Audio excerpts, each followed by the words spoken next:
బాప్తిజం అనేటువంటిది చాలా ప్రాముఖ్యమైనదండి, చాలా ప్రాముఖ్యమైనటువంటి విషయం.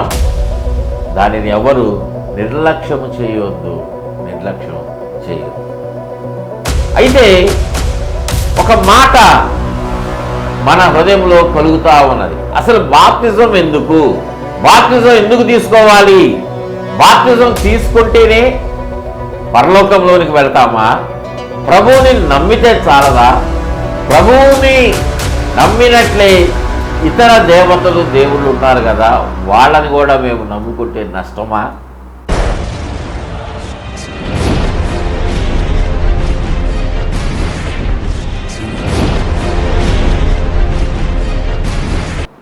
దేవుని పరిశుద్ధమైన నామానికి స్తోత్రములు.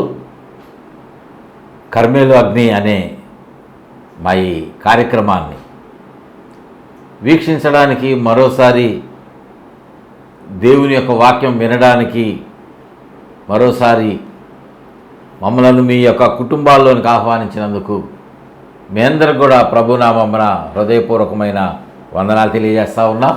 మీ అందరికీ శుభములు, శుభాకాంక్షలు ప్రభునామమున తెలియజేస్తూ ఉన్నాం. ప్రియ దేవుని బిడ్డలారా, మనమందరం హెబ్రీయులకు రాసినటువంటి పత్రిక 6వ అధ్యాయంలో ఉన్న మొదటి 2 వచనాలలో ఉన్నటువంటి పునాది రాళ్లను గురించి, పునాదులను గురించి మనము జ్ఞాపకం చేసుకుంటూ ఉన్నాం కదా. అదే ధ్యానంలో మనం ఉన్నాం. ఎన్ని నేర్చుకున్నాము అంటే 2 పూర్తి చేసుకొని 3వ రాయిలో మనం కొనసాగుతూ ఉన్నాం.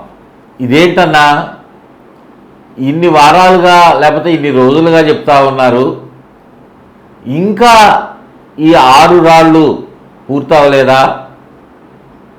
ఇంకా మనం నేర్చుకోవాలంటే అది ప్రభువు చిత్తంగా ఉంది. ఎందుకంటే పునాది అనేటువంటిది మానవుని యొక్క జీవితానికి చాలా అని కాదు, చాలా అవసరం. మనం ఒక ఇంటిని కట్టడానికి, ఒక బిల్డింగ్ కట్టాలంటే, ఒక భవనం మనం నిర్మించడానికి దాని లోతు, ఆ పునాది వేయబడినటువంటి ఆ తీరును బట్టి దాని లైఫ్ అనేటువంటిది ఆధారపడి ఉంటుంది. అవును కదా? మనం పునాది సరిగా వేయకుండా మనం నిర్మిస్తే ఎంత ఖరీదైన మెటీరియల్ పెట్టి మనము దానిని నిర్మాణమును పూర్తి చేసినా అది త్వరగా పడిపోతుంది. దానికి భద్రత ఉండదు, గ్యారంటీ ఉండదు. ఈ లోక సంబంధమైనటువంటి వాటి గురించి మనం అలా ఆలోచన చేస్తే మన ఆత్మీయ జీవితమును, శాశ్వత కాలము మనము జీవించేటువంటి ఆ జీవనము కొరకు, ఆ జీవితము కొరకు మనం ఎంత ప్రయాసపడాలి? ఆలోచన చేశారు ఎప్పుడైనా? ఆలోచన చేయండి ప్రియ దేవుని బిడ్డలారా, ఆలోచన చేయండి.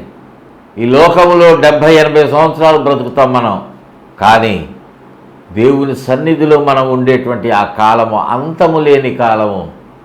1000 సంవత్సరాలు, 1000 సంవత్సరాలు, ఇంకా ఆ ముగింపు లేనటువంటి కాలం అన్నమాట అది. అంతగా మనం దేవుని దగ్గరే మనం ఉండేటువంటి ఆ యొక్క జీవితము కొరకు మనం జాగ్రత్తగా పునాదులు వేసుకోవాల్సిందే.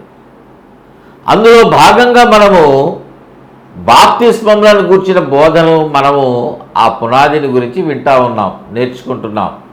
ఈరోజు కూడా కొన్ని ముఖ్యమైనటువంటి మాటలు ఆ విషయంలో మనం నేర్చుకోవాలి అని, మనకు నేర్పించాలి అని పరిశుద్ధాత్మ దేవుడు సిద్ధంగా ఉన్నాడు.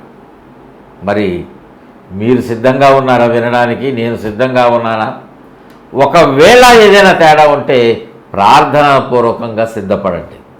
మనం ప్రార్థనాపూర్వకంగా సిద్ధపడితే ప్రభువు మనతోటి మాట్లాడతాడు. ఒక్క మాట, ప్రభువా ఇన్నిసార్లు మాతో మాట్లాడిన దేవుడవు, ఈరోజు కూడా మాతో మాట్లాడండి అని ఒక్క మాట ప్రభువుని అడుగుదామా? ప్రార్థన చేద్దామా? తలలు వంచండి, మీ హృదయాలను ప్రభువుకి అప్పగించుకొని ప్రార్థనలు ఏకీభవిద్దాం.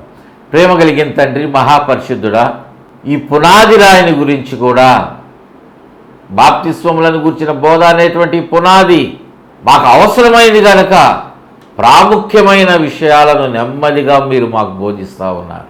ఈరోజు కూడా మీరు మాతో మాట్లాడుతూ ఉన్న ఈ సమయంలో జాగ్రత్తగా మీ మాటలు మేము వినడానికి ఏక మనస్సును ఏకాగ్రతను దయచేసి మీరు మాతో మాట్లాడుతున్న మాటలు మా హృదయంలో పదిలపరుచుకోవటానికి కృప చూపించమని, గ్రహించగలిగిన హృదయాన్ని, వినగలిగినటువంటి చెవులు మాకు దయచేయమని మీకే సమర్పించుకుంటూ యేసే నామమున అడిగి వేడుకుంటున్నాం తండ్రి. ఆమేన్, ఆమేన్, ఆమేన్. దేవుని నామానికి స్తోత్రం చెల్లిద్దాం. హల్లెలూయా. ప్రియ దేవుని బిడ్డలారా, మనము నేర్చుకున్నటువంటి అంశాలను ఒక్కసారి రీక్యాప్చులేట్ చేసుకుంటే మనము ఎలా బాప్తిజం తీసుకోవాలి, ఏ తీరున తీసుకోవాలి అనేటువంటి మాటలు మనం ధ్యానం చేసుకున్నాం. అవును కదా? రోమీయులకు రాసినటువంటి పత్రిక 6వ అధ్యాయములో 4-5 వచనాల్లో తెలియజేయబడినటువంటి రీతిగా మనము నీటిలో ముంచబడి లేపబడినటువంటి బాప్తిస్మము అది వాక్య ప్రకారంగా మనము తీసుకోవాల్సినటువంటి ఆ బాప్తిస్మానికి గుర్తుగా ఉన్నదనేటువంటి ఆ సందర్భాన్ని కూడా మనం విన్నాం, జ్ఞాపకం చేసుకున్నాం. అయితే నేటి దినాన మనుషుల హృదయాలలో కలుగుచున్నటువంటి, తలెత్తుతున్నటువంటి కొన్ని ప్రశ్నలు ఈ బాప్తిస్మాన్ని గురించే. ఎప్పుడు తీసుకోవాలి, ఏ వయసులో తీసుకోవాలి అనేటువంటి ప్రశ్నలకు పరిశుద్ధాత్మ దేవుడు సమాధానం చెప్పడానికి సిద్ధంగా ఉన్నాడు. ఇవి కొంతమందికి ఉన్నటువంటి ఆలోచన, ప్రశ్న, అనుమానం కూడా ఉంటున్నాయి కదా. మీలో కూడా కొందరికి ఉంటాయి. లేకపోతే ఇప్పుడు నేను ఈ ప్రశ్నల గురించి లేవనెత్తినప్పుడైనా అవును కరెక్టే అని మీకు అనిపిస్తుంది కూడా. చిన్నపిల్లలకు బాప్తిస్మం ఇస్తున్నారు కదా కొన్ని సంఘాలలో, కొన్ని మెయిన్ లైన్ చర్చెస్లో. ఎవరిని విమర్శించట్లా, వాక్య ప్రకారం మాట్లాడుతూ ఉన్నా. వారిని గురించి లేఖనము చెప్తున్నటువంటి వివరణ మనం చూస్తే మనము ఒక మాట మొట్టమొదటగా అంశంలోనికి వెళ్ళటానికి మునుపు ఆలోచన చేద్దాం. ఈ లోకంలో మనం జీవించేటువంటి ఆ యొక్క సమయమున మనకు, మన బోధకు, మన మాటలకు, పనులకు అన్నిటికీ ముఖ్యమైనటువంటి ఆధారము ఏదిగా ఉండాలి అంటే వాక్యము. ఈ మాట ఈ మధ్యకాలంలో చాలాసార్లు వింటా ఉన్నాం. మనము అడుగు వేయాలంటే వాక్య ప్రకారంగా ఉంటే అది దేవునికి ఇష్టమైనటువంటి అడుగుగా ఉంటుంది. మన జీవితము దేవునికి ఇష్టంగా ఉండాలి అంటే అది వాక్య ప్రకారంగా ఉంటే దేవుడు మనలను హత్తుకుంటాడు, ప్రేమిస్తాడు, మన కోరికలు తీరుస్తాడు, మన కష్టాలు తొలగిస్తాడు, మనకు అన్ని విషయాల్లో ఆయన సహాయకుడుగా ఉంటాడు. అవును కదా? మరి బాప్తిస్మం తీసుకునేటప్పుడు కూడా ఈ నియమం వర్తిస్తుంది కదా, ఈ రూల్ అనేటువంటిది ఉంటుంది కదా. దాని ప్రకారమే మనము నీటిలో ముంచబడి లేపబడినటువంటి బాప్తిస్మాన్ని తీసుకుంటా ఉన్నాం కదా. దానికి నిదర్శనంగా రోమీయులకు రాసిన పత్రికలో 6వ అధ్యాయంలో మనం చదివినటువంటి, నేర్చుకున్నటువంటి మాటలు ఉన్నాయి 4-5 వచనాల్లో. మరి చిన్నపిల్లలకు కూడా బాప్తిస్మం ఇవ్వచ్చా? ఎందుకంటే చిన్నపిల్లలకి ఇస్తూ ఉన్నారు. ఎంత కాలానికి ఇస్తున్నారు? 1 సంవత్సరానికా, 2 ఏళ్లకా, 6 నెలలకా, రోజుల పిల్లలకా? అంటే రోజుల బిడ్డలకు కూడా బాప్తిస్మము ఇస్తూ ఉన్నారు. వారిని నీటిలో ముంచి లేపితే అది ప్రాణాపాయం కనుక చిలకరింపిస్తూ ఉన్నారు. నీరు వారి మీద అలాగా చిలకరించి బాప్తిస్మం ఇస్తూ ఉన్నారు. క్రిజ్నింగ్ అంటున్నాం కదా దాన్ని. అలా బాప్తిజం ఇస్తూ ఉన్నాం. మరి దీనికి ఆధారం ఏమైనా ఉందా అంటే చిన్న బిడ్డలకు బాప్తిజం ఇచ్చేవాళ్ళు ఒక వచనాన్ని చూపించవచ్చు.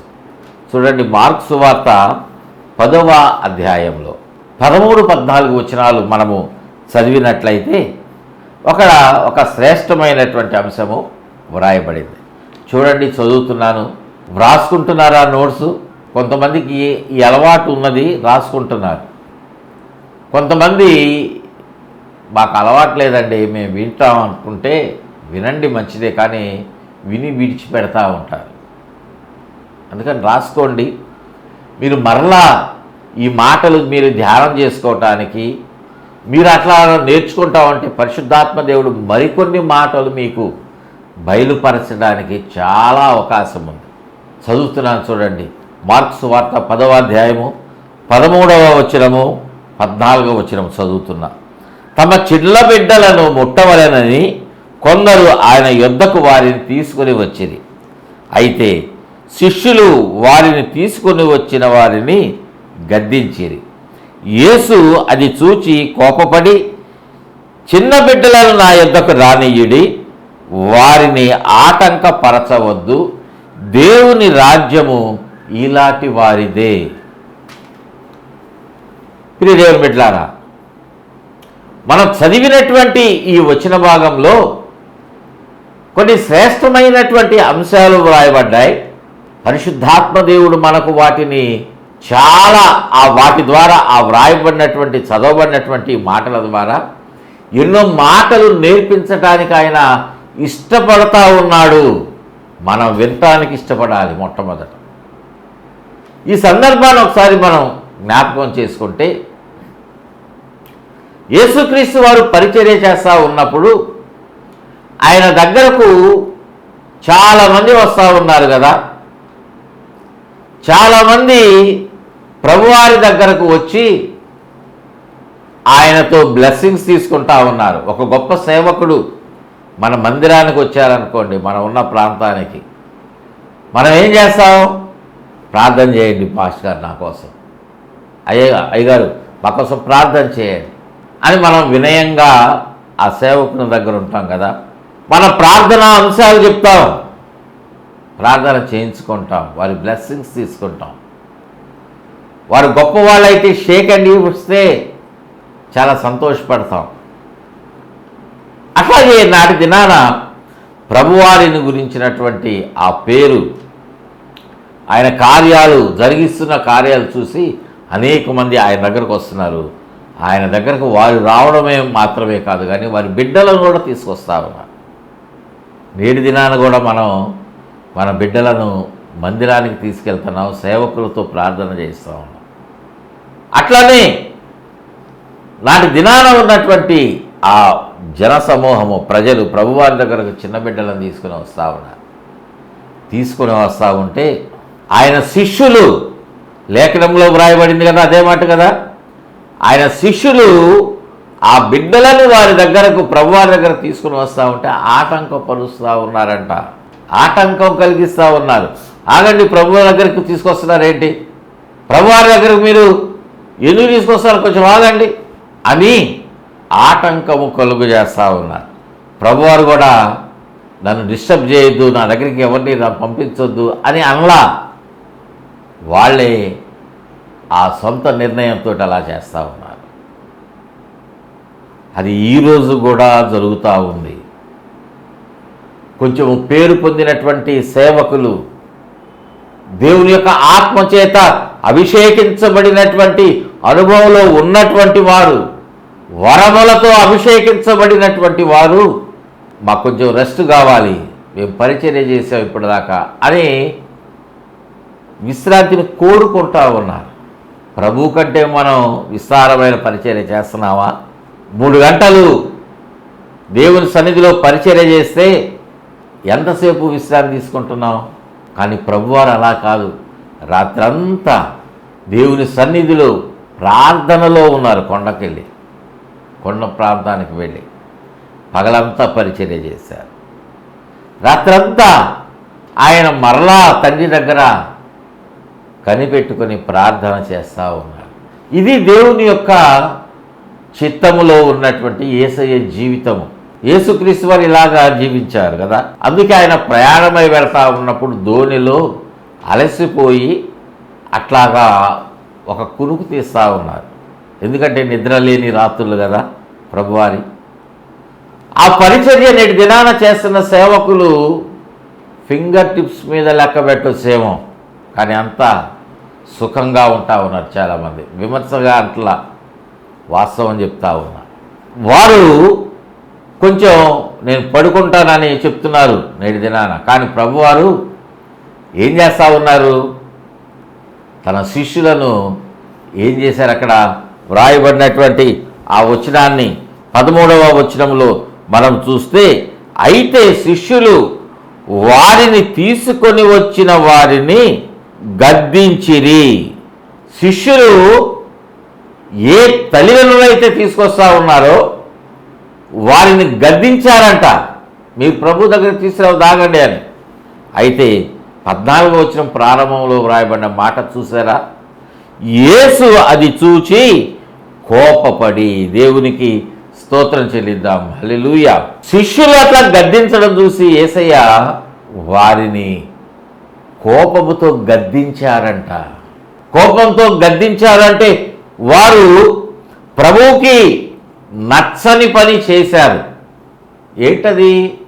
చిన్న బిడ్డలను తన దగ్గర తీసుకుని వస్తూ ఉంటే తల్లిదండ్రులను గద్దించి ఆటంకపరిచినటువంటి ఆ సందర్భాన్ని ప్రభువారు ఎప్పుడైతే చూశారో ఆయన కోపం వచ్చేసింది.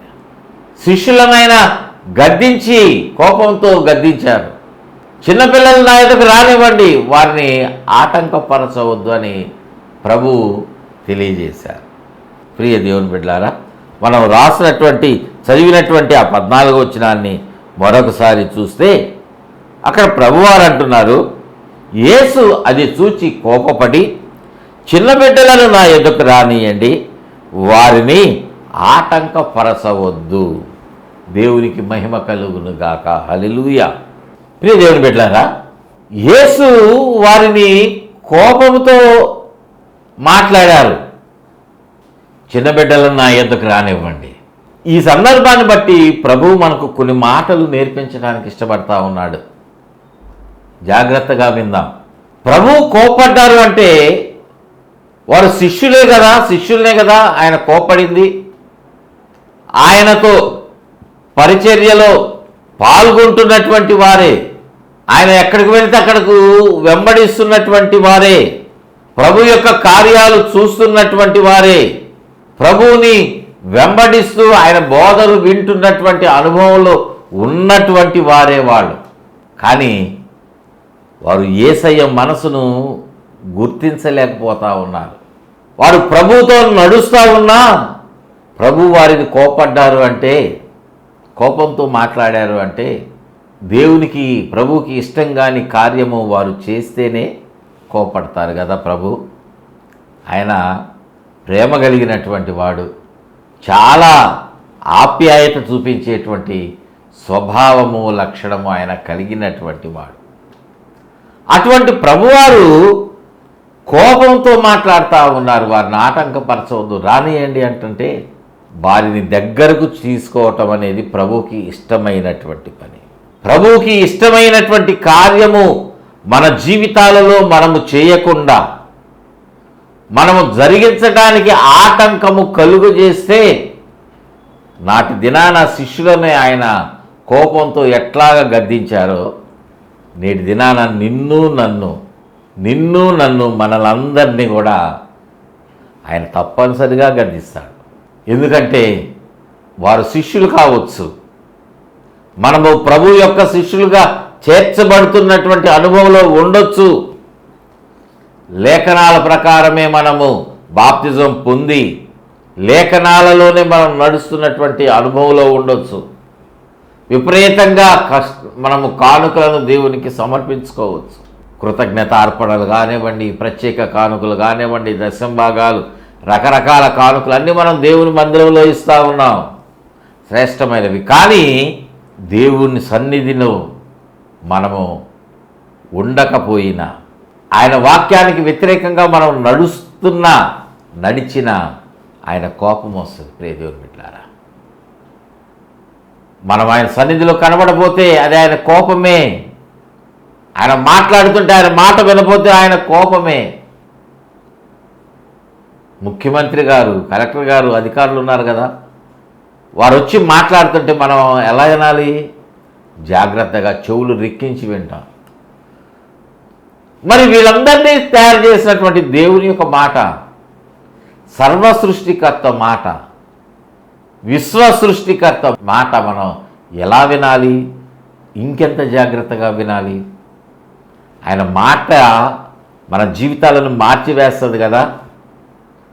ఆయన ఒక మాట చెబితే ఆ మాట మనం వింటే మన జీవితాలు కట్టబడతాయి కదా,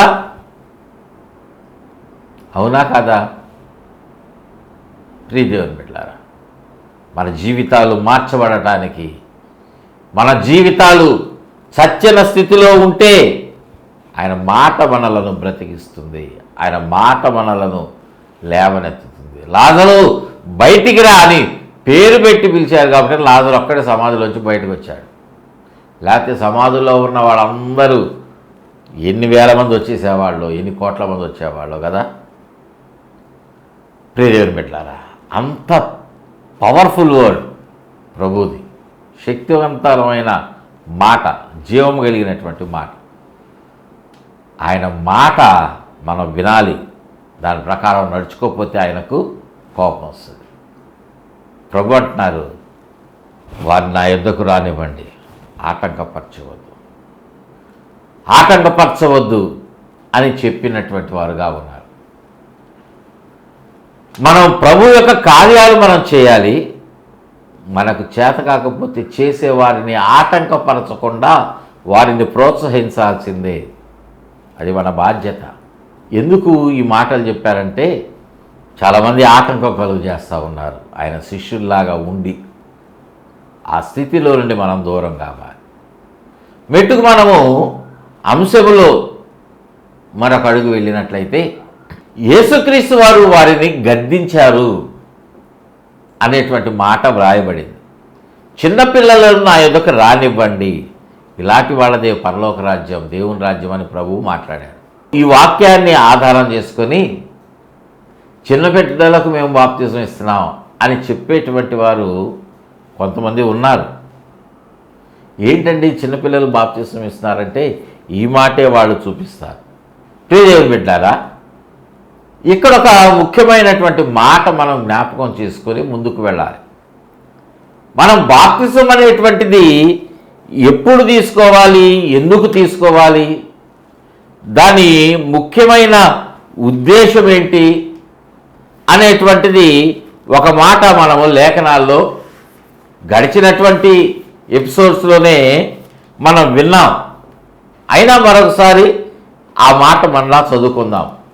అపోస్తుల కార్యముల గ్రంథము 22వ అధ్యాయములో 16వ వచనంలో అక్కడ పౌలుగా మార్చబడిన సౌలు దేవుని యొక్క దర్శనము చూసిన తర్వాత కళ్ళు కోల్పోయినటువంటి వానిగా, గుడ్డివానిగా ఉన్నప్పుడు అననీయ సౌలుతో మాట్లాడుతూ ఉన్నాడు. ఏమంటున్నాడు? అపోస్తుల కార్యముల గ్రంథము 22వ అధ్యాయం 16వ వచనం చదువుతున్నాను. బైబిల్స్ చూడండి మీరు కూడా. నీవు తడవు చేయట ఎందుకు? లేచి ఆయన నామమును బట్టి ప్రార్థన చేసి బాప్తిస్మం పొంది నీ పాపములను కడిగి వేసుకొనమని చెప్పెను.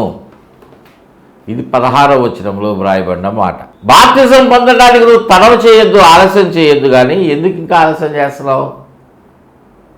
ఈ మాట మనం మొదట్లో చదివినప్పుడు విన్నాం. ఎందుకో పరిశుద్ధాత్మ దేవుడు మళ్ళీ అడుగుతున్నాడేమో. చాలామంది ఆలస్యం చేస్తున్నారు. ఎందుకు ఆలస్యం చేస్తున్నారు మీరు? బాప్తిజం పొందండి అంటే మా బిడ్డలకు పెళ్ళవ్వాలి, వాళ్ళ లైఫ్ సెటిల్ అవ్వాలా ఇంకా అని కొంతమంది కొన్ని ఆటంకాలు చెప్తా ఉన్నారు, కారణాలు చెప్తా ఉన్నారు. ఉద్యోగం రావాలి, పెళ్ళిళ్ళు కావాలి, బిడ్డలు పుట్టాలి, ఆ తర్వాత వాళ్ళకు పెళ్ళిళ్ళు అవ్వాలి, వాళ్ళ లైఫ్ ఇట్లాగైపోతా ఉంటే ఎంతకాలం బ్రతుకుతాం? తడవ చేయదు ప్రియ దేవుని బిడ్డలారా. ఈరోజే రక్షణ దినం, ఈరోజే రక్షణ దినం. ఇది గుర్తుపెట్టుకోండి. ఇదే అనుకూల సమయం. లేఖనంలో అదే మాట వ్రాయబడింది కదా. మరలా మరొక తరుణం నీకు వస్తుందో రాదో, మరొక అవకాశం నీకు ఉంటుందో ఉండదో. బాప్తిజం తీసుకోవాలంటే మంచి రోజులు చూస్తున్నావా? నో. ఇదే అనుకూల సమయం అనే వాక్యం ఉంటుంటే ఆ తర్వాత మన జీవితం ఉంటుందో ఉండదో. సమయం ఉండగానే సద్వినియోగం చేసుకోవాలి. సౌలుగా ఉన్నటువంటి పౌలుతో అననీయ అంటున్నాడు, నీవు ఆయన నామమును బట్టి ప్రార్థన చేసుకొని బాప్తిజం పొంది నీ పాపములు కడిగి వేసుకో అంటే బాప్తిజం పొంది దాని అర్థం ఏంటి? పాపములు కడిగివేయబడతాయి. నీ పాపము కడిగివేయబడాలి అంటే, నీ పాపము కడిగివేయబడినటువంటి స్థితిలో నువ్వు జీవించాలి అంటే, దేవుని దగ్గర పరిశుద్ధునిగా నువ్వు నిలబడాలి అంటే నువ్వు బాప్తిజం పొందాల్సిందే. ఏమాత్రం అనుమానం ఇందులో ఆవగింజంత కూడా లేదు.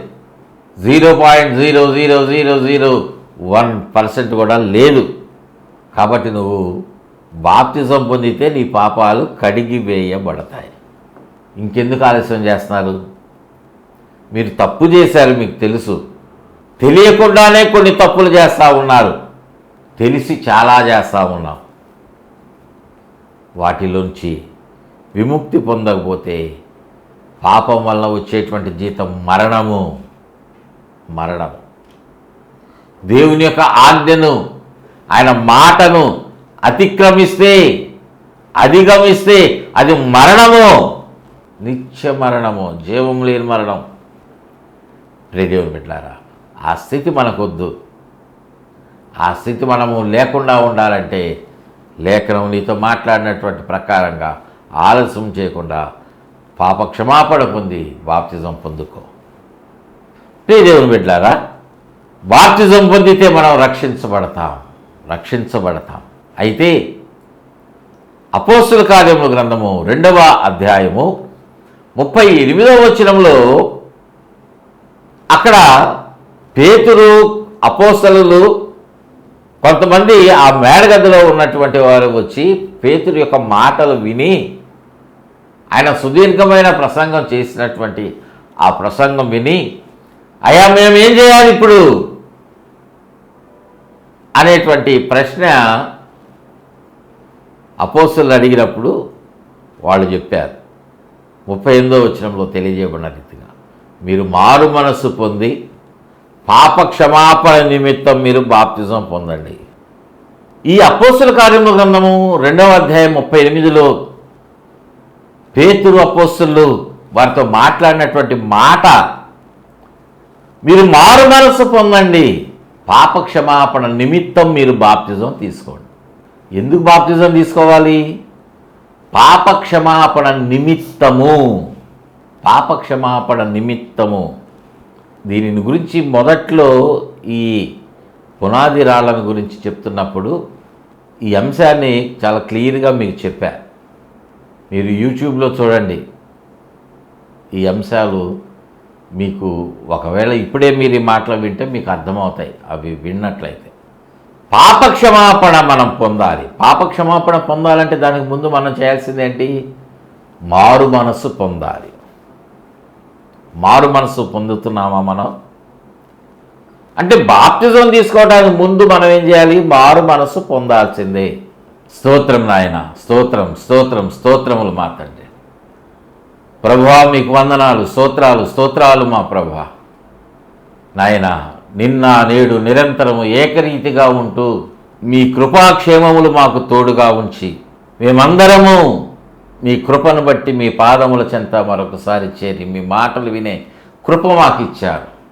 మీకు వందనాలు ప్రభువా. నాయన, మా ఆత్మీయ క్షేమాభివృద్ధి కొరకు మీ సన్నిధిలో, నిత్యత్వములో, మీ మహిమలో మేమందరము పాలుపంపులు పొందటానికి, మా జీవితాలు సరిగా నిర్మించుకోవటానికి కావలసినటువంటి పునాదులను మీ వాక్యములో మాకు వ్రాయించి దాచి ఉంచి మాకు బోధిస్తున్నారు నాయన ప్రభువా.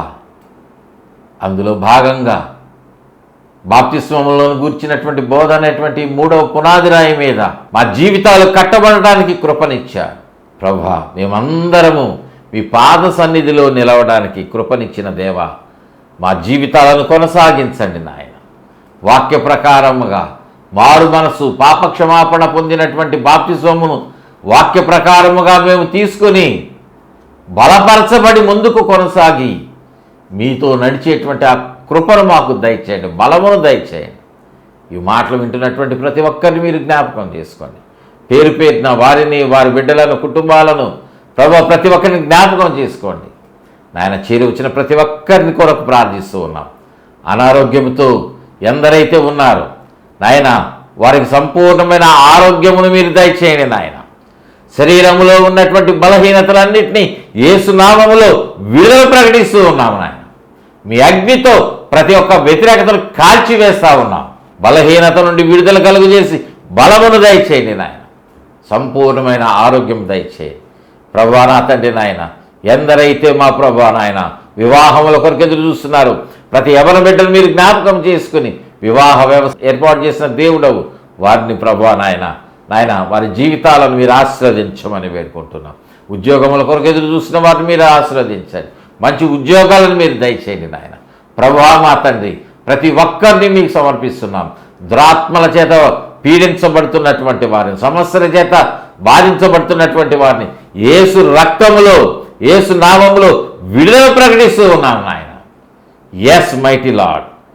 ప్రభువా మీకే వందనాలు చెల్లిస్తూ నాయన, చేరి వచ్చిన ప్రతి ఒక్కరిని మీరు జ్ఞాపకం చేసుకోమని, ముఖ్యంగా బాప్తిజం ఇంకా పొందకపోతే వాక్యానుసారముగా బాప్తిజం పొందే కృపను దయచేయమని నాయన, స్పాన్సర్ చేసినటువంటి బిడ్డలు మీరు దీవించి ఆశీర్వదించమని ప్రతి ఒక్కరిని మీకే సమర్పించుకుంటూ యేసయ్య శ్రేష్టమైన నామమును అడిగి వేడుకుంటున్నాం తండ్రి. ఆమేన్, ఆమేన్, ఆమేన్. తండ్రి అయిన దేవుని ప్రేమ, ప్రభువుని రక్షకుడైన యేసుక్రీస్తు వారి కృప, పరిశుద్ధాత్మ దేవుని యొక్క అన్యోన్యమైన సహవాసం సదాకాలం తోడుగా ఉండి నడిపించి బలపరిచి వర్ధిల్ల చేయునుగాక. Amen, amen, amen. God bless you all.